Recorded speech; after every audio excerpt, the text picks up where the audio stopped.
Jumpa lagi sama aku, Ivan Margiati. Gimana kabar kalian teman-teman semuanya? Semoga sehat selalu ya. Amin amin ya robbal alamin. Aku doakan kalian sehat semua. Dan gimana nih bagi kalian yang belum mengikuti seleksi kompetensi bidang, pasti kalian deg-degan ya. Soal apa nih yang bakal aku dapat besok?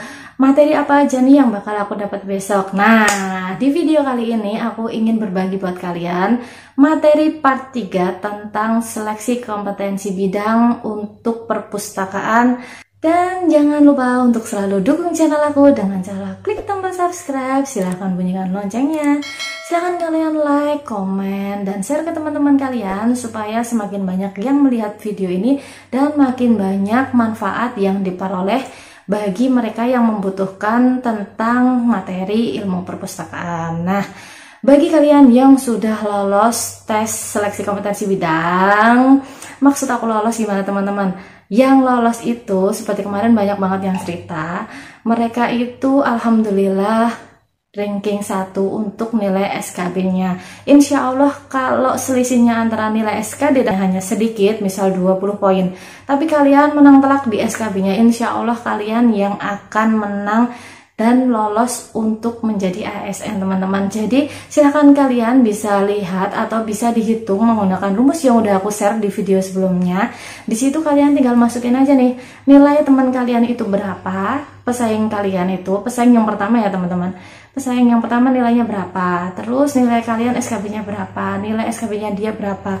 Kalian tinggal hitung nih, nanti ketemu nilai terakhir, integrasi antara SKD dan SKB-nya itu berapa. Nah, kalian bisa tahu nilai tertingginya itu yang mana. Setelah kalian masukkan ke rumus itu nanti akan muncul nilainya berapa. Nah, aku doain semuanya lolos menjadi CPNS. Dan jangan lupa untuk selalu belajar, jangan deg-degan, jangan stres, jaga kesehatan. Karena sekarang memang benar-benar protokol kesehatan itu diutamakan ketika kalian memasuki kawasan tes seleksi kompetensi bidang teman-teman. Jadi di situ benar-benar yang habis tes itu langsung disemprotin disinfektan. Kemarin aku soalnya kesana, terus jadi setelah peserta keluar disemprot disinfektan seluruh ruangan. Nanti semua peserta yang mau masuk dicek suhu tubuhnya, dicek semuanya, harus lengkap memakai masker, memakai face shield juga boleh. Semuanya benar-benar sesuai protokol kesehatan yang telah ditentukan oleh pemerintah. Nah, di video kali ini aku ingin sharing buat kalian tentang materi seleksi kompetensi bidang CPNS untuk kualifikasi pendidikan perpustakaan bagi kalian yang melamar pustakawan, mengadministrasi perpustakaan, mengelola perpustakaan, terus apalagi ya yang berhubungan dengan perpustakaan. Boleh kalian belajar bersama bareng aku, belajar tentang materi perpustakaan di part 3 ini. Yuk langsung aja kita lihat untuk materi part 3 ini apa aja ya. Yuk. Yang pertama materinya adalah tentang pita magnetik. Apa itu pita magnetik? Mari kita lihat pembahasannya. Pita magnetik adalah penyimpan sekunder dengan pengaksesan secara sekuensial dan biasanya digunakan untuk komputer jenis mini atau mainframe. Media penyimpanan pita magnetik atau magnetic tape terbuat dari bahan magnetik yang dilapiskan pada pita plastik tipis seperti pita pada kaset. Kemudian untuk fungsi pita magnetik yaitu yang pertama untuk penyimpanan, yang kedua untuk alat input atau output, dan yang ketiga untuk merekam audio dan video. Kemudian kita lihat untuk macam-macam pita magnetik itu antara lain yang pertama reel tape. Reel tape itu berupa pita magnetik yang digulung dalam wadah berbentuk lingkaran dan dapat menampung data sebesar 250 MB sampai dengan 8 GB.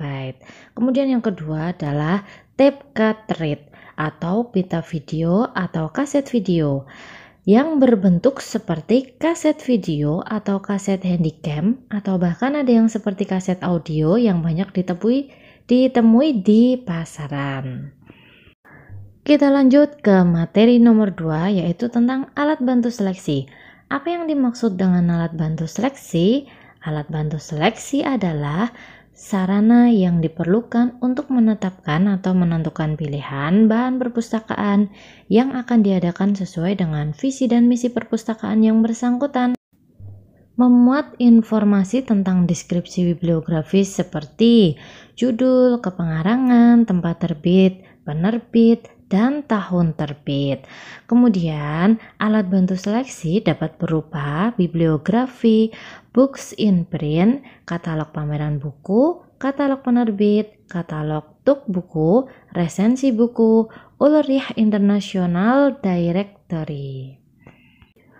Kemudian dalam melaksanakan seleksi bahan pustaka, hendaknya memperhatikan pedoman dalam penentuan kebijakan pengembangan koleksi, antara lain yang pertama, dilihat relevansi atau kesesuaiannya. Pemilihan dan pengadaan bahan pustaka terkait dengan kepuasan pengguna yang direlevansi dengan kebutuhan pengguna. 2. Kelengkapan. Koleksi perpustakaan tidak hanya terdiri dari buku-buku teks saja, tetapi juga menyangkut bidang ilmu lain yang berkaitan dengan bahan penelitian.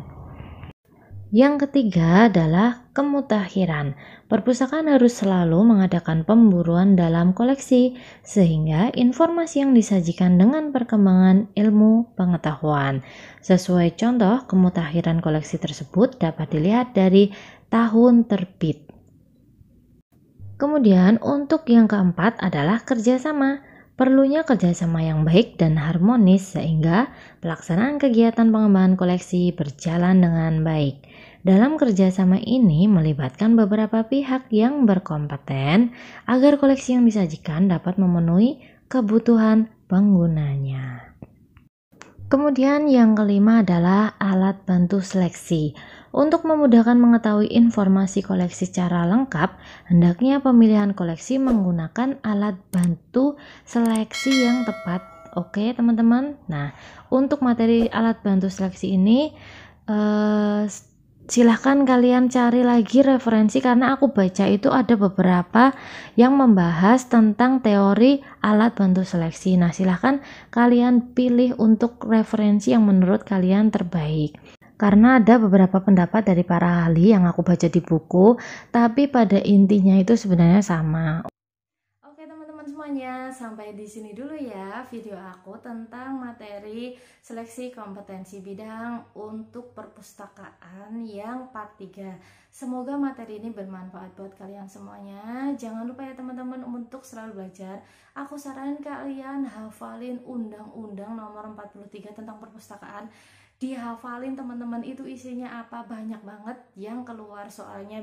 Karena Undang-Undang Nomor 43 itu adalah undang-undang yang mengatur tentang perpustakaan. Jadi dasarnya perpustakaan itu ada di undang-undang tersebut. Jadi kita sebagai pustakawan, calon pustakawan harus paham tentang Undang-Undang 43.